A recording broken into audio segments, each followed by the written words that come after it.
In the chaos of the bustling market of Kante was a woman who sat in the market for many years. She always echoed the same words. I married my husband for his manhood size. She would say this to anyone who came closer. She was a strange woman. For some days, she was sane, while on other days, she would speak strange words.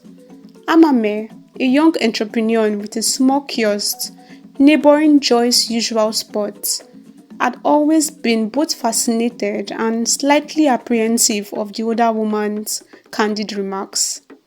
On a particularly hot afternoon, when the markets buzzed with activity, Amame finally gathered her courage to approach Joyce. Setting aside a tray of ripe fruit, she ventured closer, determined to understand the woman behind the infamous declaration. She asked with curiosity, "What do you mean you married your husband for his manhood size?" The woman looked at Amame surprised, yet inwardly pleased to have finally have someone inquire about her story. Joyce gestured for Amame to sit, as she didn't think a day would come when someone would request to hear her story. "Sit," she said, as Amame brought a big stone a foot away, closer to the woman and sat. I started knowing men at a young age. As early as 12, she began. At first, it was a mistake, a play between children that led to something else. But as I grew, so did my insatiable urge for men. I just wasn't satisfied, despite I had so many partners. But all that changed when I met Udoka, a rich merchant who had businesses all over. He was a very nice man, but I didn't like him at all. He wasn't as attractive as my other men. I dated models and unconventionally attractive men, so he wasn't up to my taste.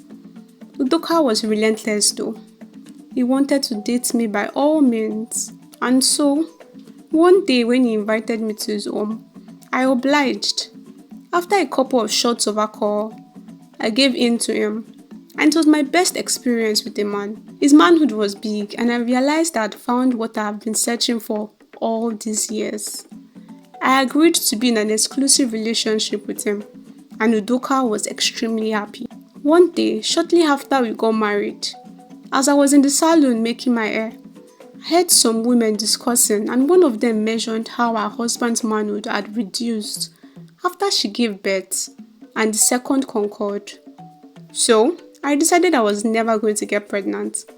I began to take contraceptives to prevent a child ruining my enjoyment. Udoka was eager to have a child and went from tests to tests.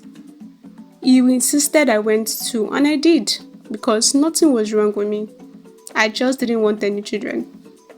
I knew how important having children were to him, so I didn't disclose my contraceptive intake. This went on for 2 years. Each time Udoka sat in worry over our childlessness, I consoled him, telling him we were still newlyweds and God's time was the best. Udoka's love for me seemed to grow each passing day, and it showed in our fun time. But soon, I was no longer satisfied. I had gotten used to his current manhood size and wanted more. I began to patronize about concussion vendors who promised the desired size I wanted as long as a man drinks them. I would put them in everything for Udoka if he complained of a weird taste in his food or drink. I would tell him I was trying new food spices. I saw significant changes, and for some time, I was very happy. One day, as I laid cuddled up with Udoka on the couch, talking, he began to complain of intense abdominal pain, and we had to rush him to the hospital. After a while of examination, the doctor said he had food poisoning and was consuming something he was reacting to. He explained to the doctor we were trying new food spices, and the doctor advised I stopped cooking with them. I was really upset, but pretended to be okay with the consultation. Udoka was kept in the hospital for some days, as he needed to be observed. When Udoka returned home, each time he tried to touch me or caress me, he began to irritate me, as since he had stopped taking the concussion, his manhood size returned to its usual size. Turned out the increase, which I love, was as a result of a negative reaction to the concussions. Udoka noticed I wasn't into lovemaking anymore and would ask if he did something to upset me. He tried to make up for an offense he wasn't sure of by doing anything he knew I liked. He would cook my favorite meals, buy gifts, and send me money for my maintenance. But all this did not make me change towards him. On one of these days, Udoka sent me some money for a wig installation. I went to the salon to doll up, and as I sat to braid my hair, I overheard some women talking. "How far your husband? How do you cope with his small manhood?" the first woman asked. "My sister, it is no longer small," the second woman replied, laughing. "How come? You have a lover, she?" the first wife continued, causing an echoing laugh from the second woman. "No," she replied. "I met this Baba, and since my consultation with him, I did as he instructed, and now my husband's manhood has increased, and the best part is, there is no side effects, like those herbal concussion I see everywhere." Intrigued by this discussion, I waited for the woman outside the salon, making sure no one else knew my reasons. "Hello, madam," I greeted her as she approached her car. I continued, "I overheard your discussion inside. Does it really work?" I asked with widened eyes. "Of course," she replied. "My name is Jennifer, and you are?" "My name is Joyce," I replied as I shook her hand. "My sister really needs what you were discussing about," I lied. "Oh, really?" Jennifer replied. "I can take your sister there when she's ready." "There will be no need for that," I smiled. "She will be too shy to know I told someone." "Take me there then. I will take her there when she's ready." "When will you want to go?" Jennifer asked. "Tomorrow will be a good time," I hurried. We agreed to meet in front of the salon the next day, and that night I could not sleep. I tossed from one side of the bed to the other. I even allowed my husband cuddle me that night. He was surprised, and I could tell he was really happy, as he whispered in my ear how much he had missed me. The next day, Jennifer called me to tell me she had an emergency, and we had to reschedule. Reschedule care, I thought. "Just give me the direction," I told her. "I will find my way." "Are you sure?" she confirmed. I insisted I would find my way and collected the address. It took a lot of trials, but driven by my obsession with Udoka's physical attributes, I found the secretive Haral Doctor, rumored to possess remedies. His store was tucked away in a shadowy alley, his wares illuminated dimly by flickering lanterns. I approached cautiously.